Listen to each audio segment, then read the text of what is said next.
genitori versus influencer. Ginevra, riassumi un po' la generazione, partiamo da Ginevra, Fabio. La generazione Z, sogni, bisogna sognare, bisogna però anche essere se stessi, quindi forse ho anche una responsabilità un pochino nel parlare a questa generazione così influente oggi.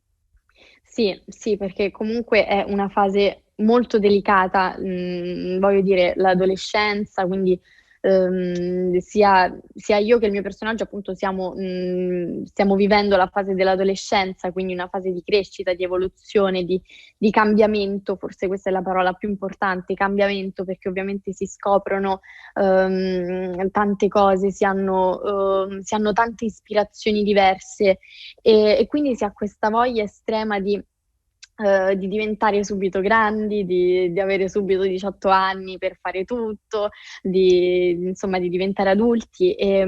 Quindi, però, ovvio che ci sono quei momenti in cui si vuole rimanere ancora piccoli perché si sa che è bello essere adolescenti e poter sbagliare, perché siamo consapevoli che possiamo ancora permetterci di sbagliare, per cui la generazione Z è un po' questo, è un po' la voglia di essere grandi, però essere consapevoli che questa età è bellissima, insomma.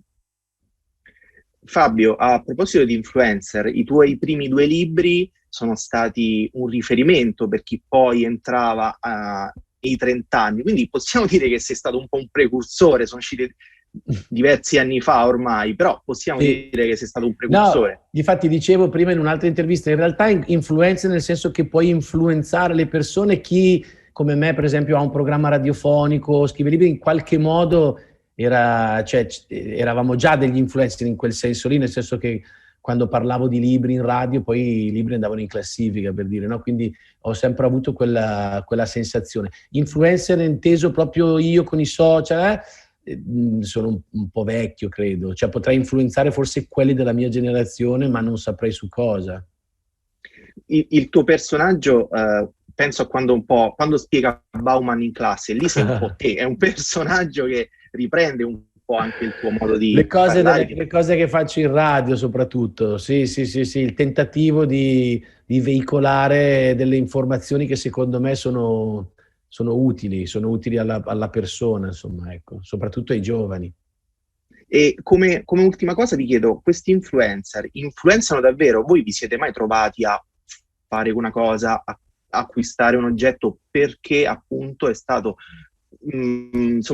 sposato da un social, dal profilo social di un personaggio influente, ecco. Io credo di essere troppo vecchio per questo, non lo so. Io personalmente no, nel senso che no, non credo di aver mai comprato una cosa perché la indossasse un altro, però credo di essere anche per una questione anagrafica. Mentre invece mi ricordo Ginevra ogni giorno in pausa pranzo sul set comprava tutto quello che...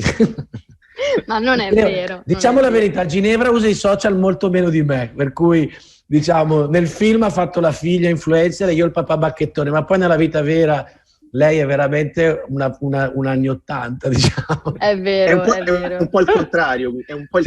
Sì, esatto. Cioè utilizza il mezzo in maniera più giovane, più fresca, più veloce, però non è tanto una che... così, cioè proprio un'attrice, ha la sua passione, è un'altra cosa, è in un mondo reale, ecco. Confermi, Ginevra? Sì, confermo, effettivamente è vero. Ha detto una cosa molto vera, Fabio, che non so usare i social, che li uso poco, per cui sì, ecco, nel film non si direbbe, però insomma.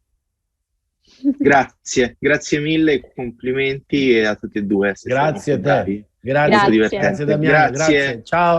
Ciao.